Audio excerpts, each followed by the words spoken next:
What feels like a long time ago now, I covered one of those rare and expensive horror games on the PS2, and that was the story of ObsCure. The story followed a bunch of young high schoolers as they are locked inside Leafmore High School with grotesque creatures. Anyway, the follow-up video covering the story from its sequel, ObsCure 2, fell to the wayside, but I set some time aside over the last week or so to complete it. Although not as strong as the first game, it was still a cool survival horror experience. We're going to jump in now, but if you want to check out my video from the first game, then the link is up there, but don't worry, we're going to have a short recap of the events of ObsCure 1 first, so let's begin.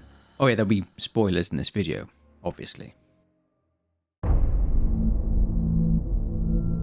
In the early 2000s, a group of 3 young students at Leafmore High School, Josh, Shannon and Ashley, were worried as one of their classmates, Kenny, who is also Shannon's brother, had gone missing the previous day, so Josh had the idea they'd all stay behind after school in order to look for him. In their search for Kenny, they'd managed to meet up with Stan, who is another of their classmates, who had stayed behind at school to alter his own grades on his student record. They also found Kenny, who had been locked up.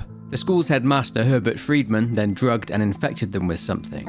This after-school activity of finding Kenny had turned into a nightmare, as the students were attacked and hunted by horrid creatures, biological experiments created as a result of Friedman's messed up experiments. Friedman, along with his brother Leonard, was a talented scientist, both of them biologists. They both went on an expedition to Africa in 1895 and found a bunch of interesting plants, one of which was called mortophilia, and that would emit spores that the brothers believed had regenerative properties. But not only that, they also believed it had the ability to grant immortality. They also believed the spores could restore a subject's youth. They discovered a black matter on the plant and took it back home to the States, and their experiments were unsuccessful, and they couldn't replicate these regenerative properties inside a human subject. The brothers published their studies and theories, but they were rejected by their peers, and in turn they were shunned by the scientific community due to the unethical nature of what they were carrying out. They built a school so they could have access to a high number of test subjects, but this was to be closed.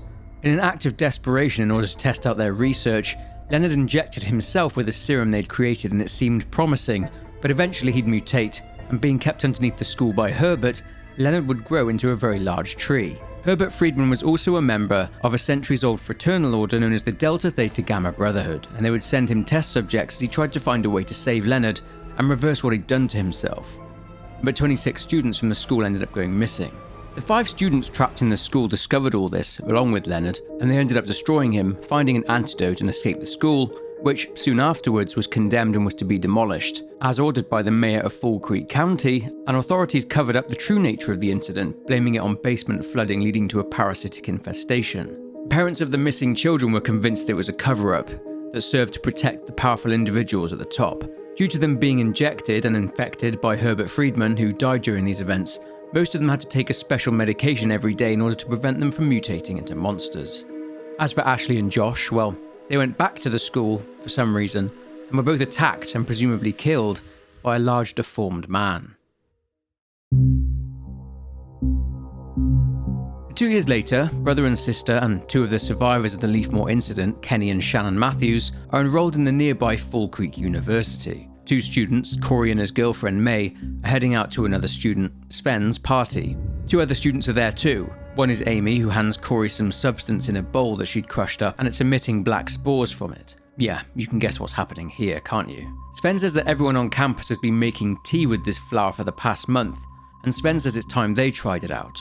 Kenny shows up and takes a whiff himself, and Shannon drags him off somewhere. Sven speaks about an exclusive frat party happening on campus and asks if they reckon they'll be allowed in. Another girl, June, is there, who ensures them that if they're with her, then they'll get inside the party no problem.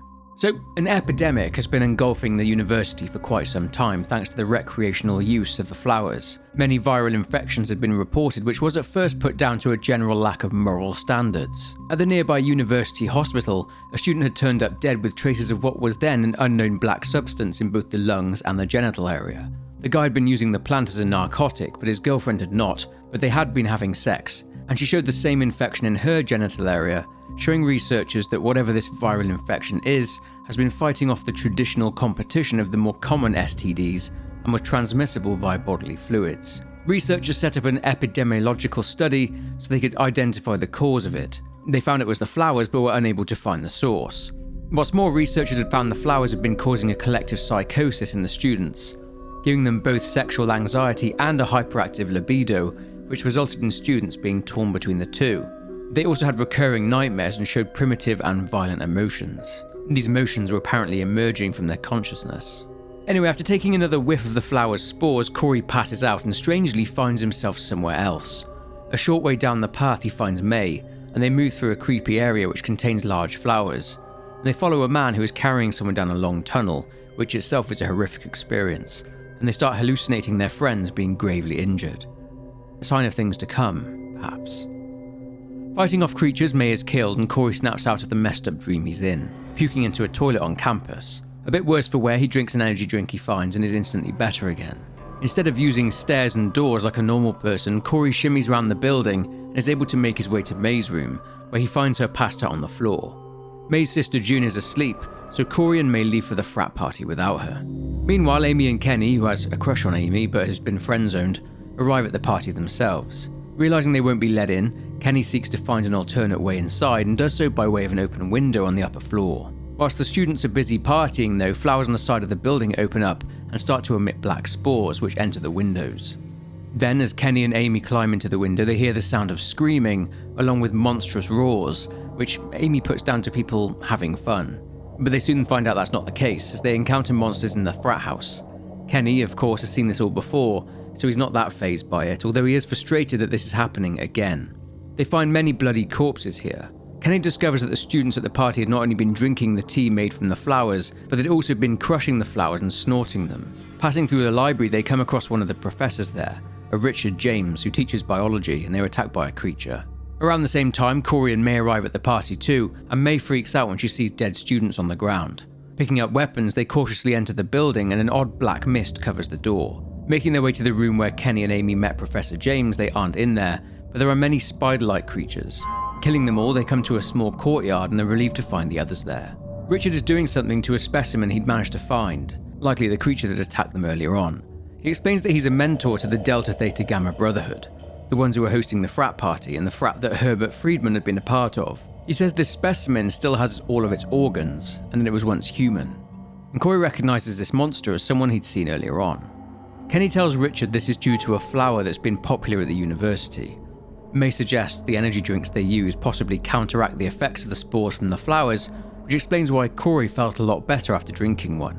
Richard says he'll continue to do tests on the flower and the poor student that turned into a monster. He tells the students they can find an exit if they go through the dance hall and wishes them luck, giving them a syringe that can extract proteins from the hearts of the monsters they were able to kill. They can create a serum using these proteins.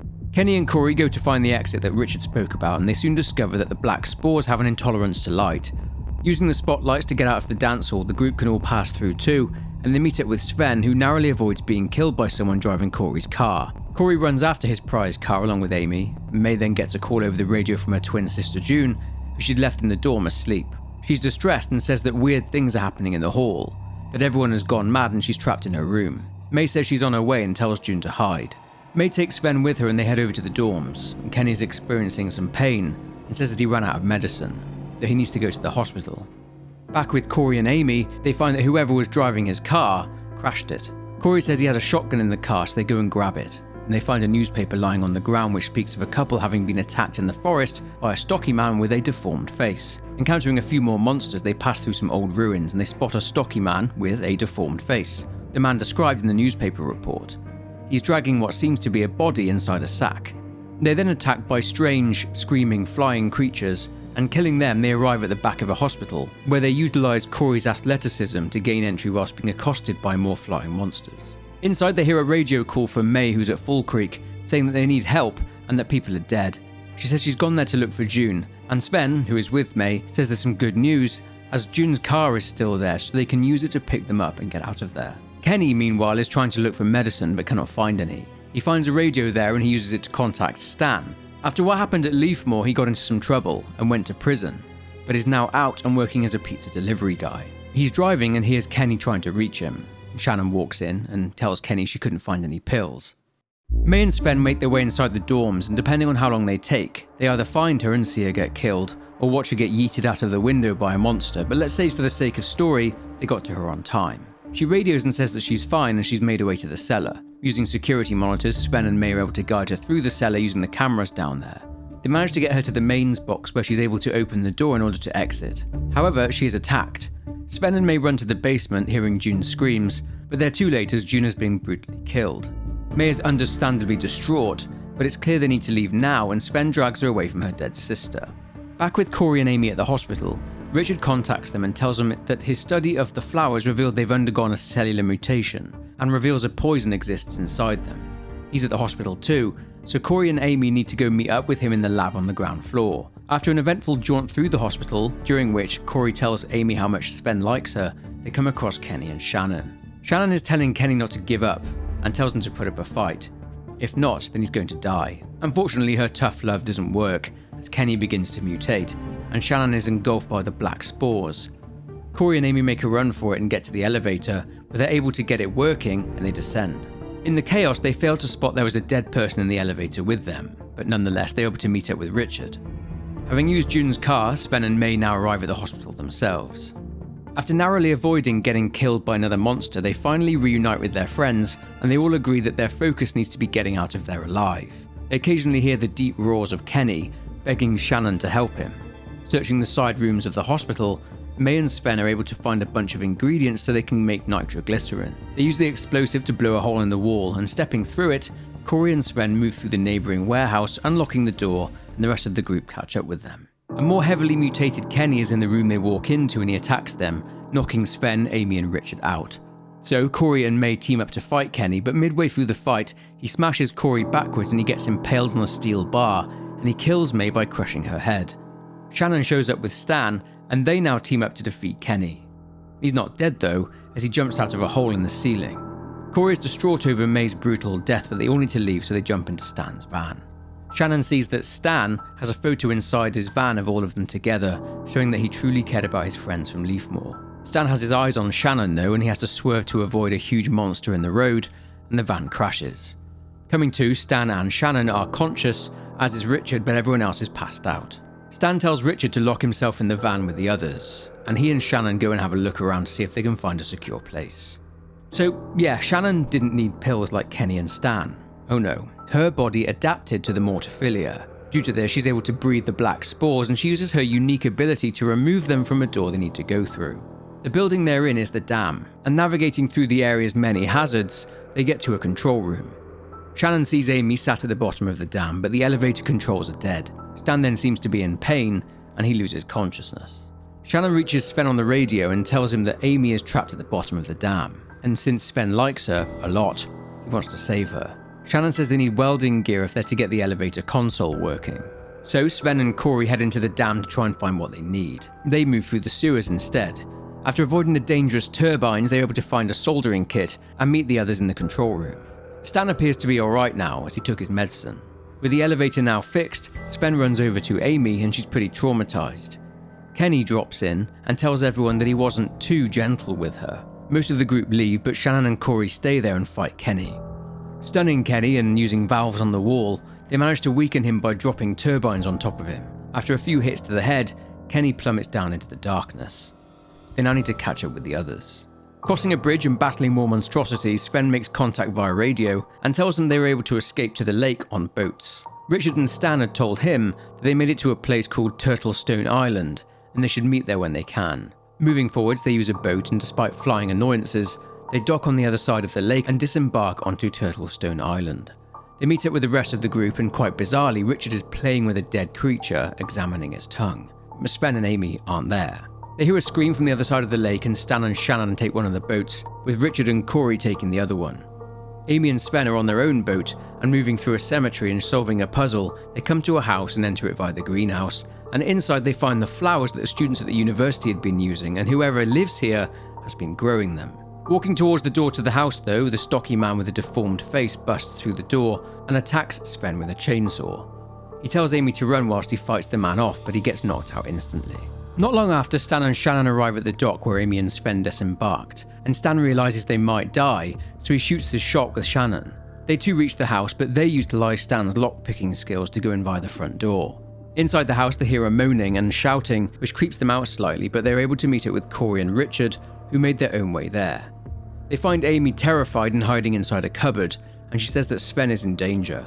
Searching the house, Stan finds a photo of the deformed man when he was younger, and this is a photo that serves a purpose, as he and Amy find a puzzle involving statues in the house. They move 3 statues and this opens up a hidden doorway. Entering this door, unfortunately they find Sven hanging on a meat hook, and he's dying. Then he's finished off by the deformed killer who escapes through a door, which closes behind him, but not before Stan and Shannon go after him. Chasing him through some tunnels, Stan comments on how they're familiar, like he's been here before. Then they come out in the ruins of Leafmore High School. No wonder it's familiar.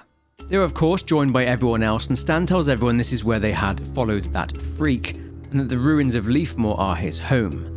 Amy then starts to groan in pain, doubling over and holding her stomach. Richard identifies this pain as a contraction. Yeah, so if you haven't put 2 and 2 together, it's clear that mutant Kenny raped Amy, and she's now pregnant with his mutant child. Richard tells her to stay calm and to relax, but that she needs medical attention. But she says that she just wants this to be over for all of them.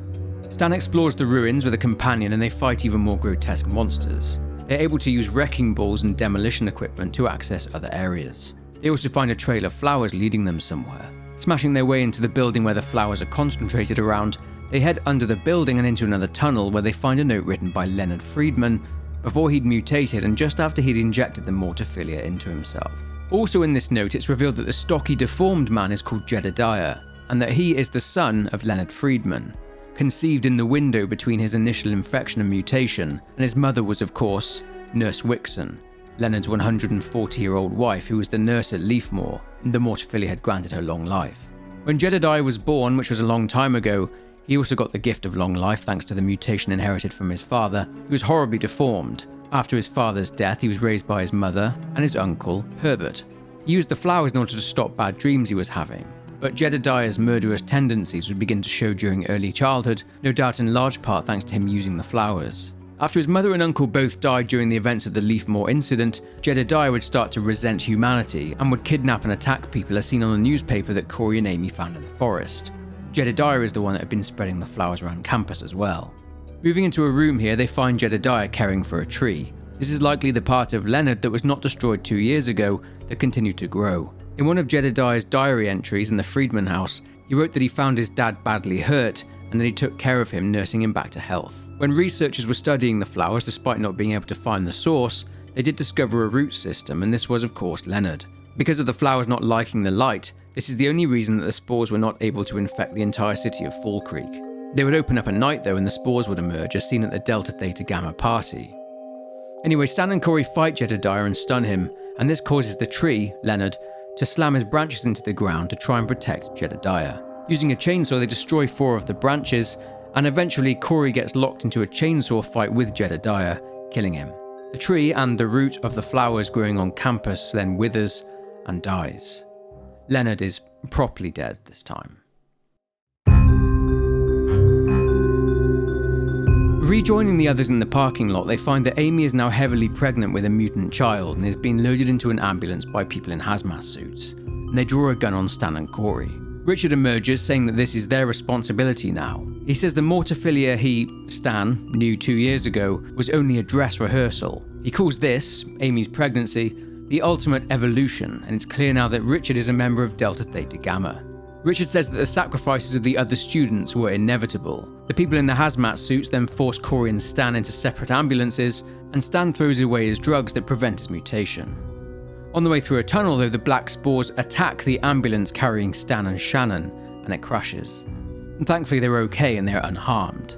They hear from Corey over the radio, and he tells them he's managed to escape, but they took Amy and he's going to try and get her back. They try to tell him not to do anything stupid, but he's not listening. Following a path, they find themselves back at where this incident began, at the Delta Theta Gamma Brotherhood house. Stepping inside, they hear Richard making contact with someone and confirms a pickup location at Lincoln Stadium, referring to the mutant child inside Amy as the specimen. Avoiding monsters the best they can since they're unarmed, Stan and Shannon find themselves back inside the courtyard, where the students all met up with each other earlier on.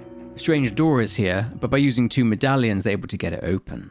They pass through to the real headquarters of the Delta Theta Gamma Brotherhood, and after solving a head-scratcher of a puzzle, they're able to obtain a passcode to a door. They discover more about the Brotherhood, and that not only does it go back a long way, but that a previous US president was part of it, and that it spread across 96 countries with masters of ceremony all regularly meeting together. The president being a part of the Brotherhood meant that the Brotherhood was able to infiltrate the US government. They believed that absolute knowledge required a balance be maintained between enlightened souls and the ignorant masses. They believed they'd use this absolute knowledge for the benefit of society, to honour nature and reveal to people gifts they cannot see. They considered honoured members of the Brotherhood the spiritual elites of the world, and that they had to sacrifice everything for what they considered the benefit of humanity, even if that means humans being sacrificed themselves. One of their mantras, "The doctor treats, but nature heals." They had 3 core pillars which were established by the founding father, Jared Crowley, who lived to the ripe old age of 92.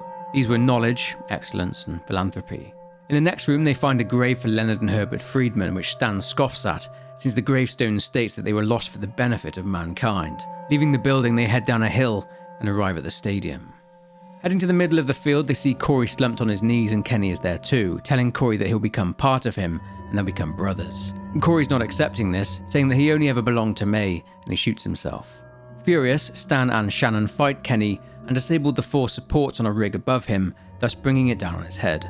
As he lays there dying, he says their family is getting bigger now, a sick way of referring to his mutant child growing inside Amy, and he asks Shannon to take care of his child. He dies and Shannon is sad her brother is dead, but says that she won't allow his mutant kid to live. The chopper carrying Amy and Richard takes off, but the black spores begin to emanate from Amy's body and cause the chopper to explode in midair, killing Richard, Amy, and Kenny's mutant spawn. Stan and Shannon then comfort one another, and the game then ends with them both running towards the cloud of black spores. And that's it for the story of ObsCure 2. I'm glad I got around to tackling this one and bringing a close to the story. If you enjoyed this video, then please leave a like and subscribe, and leave a comment below with your thoughts on the game, but for now, take care and I'll see you in the next one.